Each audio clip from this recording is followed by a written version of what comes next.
see, we could go one level deeper underneath this. It looks to me like we actually perceive the world through a structure of value. And the reason I believe that's the case is because you have to prioritize your perceptions, because you can't look at everything, right? So you only look at what's important. Well, what's important? And the answer is you don't know. And so how do we calculate that? And the answer is, at least in part, we calculate that with free choices of value in the marketplace. And so, and you can think of this very straightforwardly, because you will look at, all things considered, you'll look at what other people are looking at, right? And so the market actually shows you what's of value, right. And you should pay attention to it, because if a bunch of other people think it's valuable, that might well be valuable. And so you don't want anything to interfere with that structure of value that our perception itself is predicated on. And then you made a secondary point, which was, well, also, you don't want anything to interfere with your ability to store value for the future. Right. Yeah, that's a completely, is it a completely independent benefit?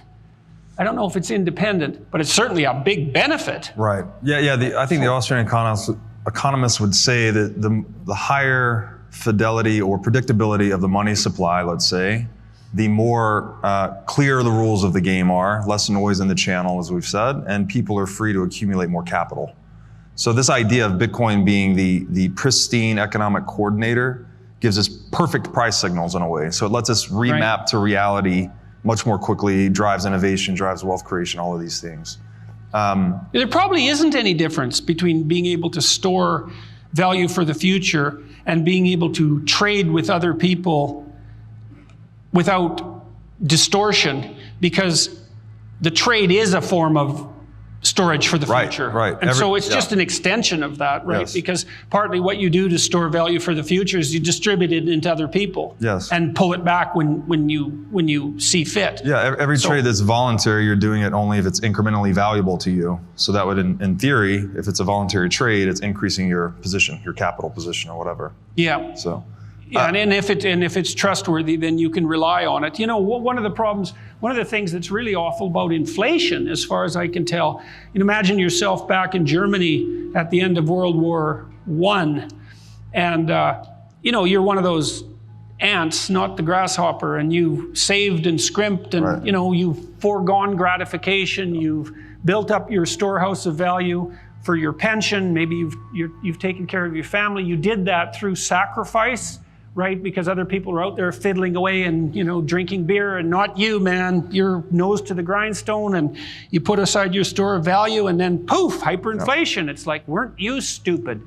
Yeah. Because you could have been out there fiddling and drinking, and instead you were scrimping and saving, and now you got nothing. Right.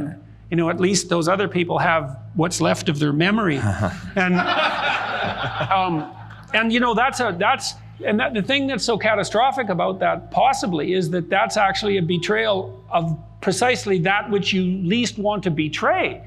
Because you want to encourage people to have some faith in the future and make decisions that make the delay of gratification morally laudable and intelligent. And then, well, inflation it hurts those people the most. You're penalizing prudence? Absolutely, because people with debt, it's like, yeah, man, bring on the inflation. Yeah. It's the people who were careful. Right. And then if you think those are conscientious people, let's say, and there's an excellent literature looking at what makes people productive. Mm-hmm. And there are two cardinal dimensions of human variability that make people productive. One is general cognitive ability. That's often known as intelligence and formally measured as IQ. And part of the reason that makes people more productive is because they're faster, and more or less by definition, if one person does something and another person does it, the person who does it faster, if it's valuable, is doing it better. And general cognitive ability seems to be, in no small part, an index of something processing speed, right? And conscientiousness and trait conscientiousness, and that's dutifulness. It's a conservative virtue, by which I mean people who are high in trait conscientiousness tend to have conservative political leanings, by the way. And Those are the people you punish like mad with inflation because they're the pillars of your society.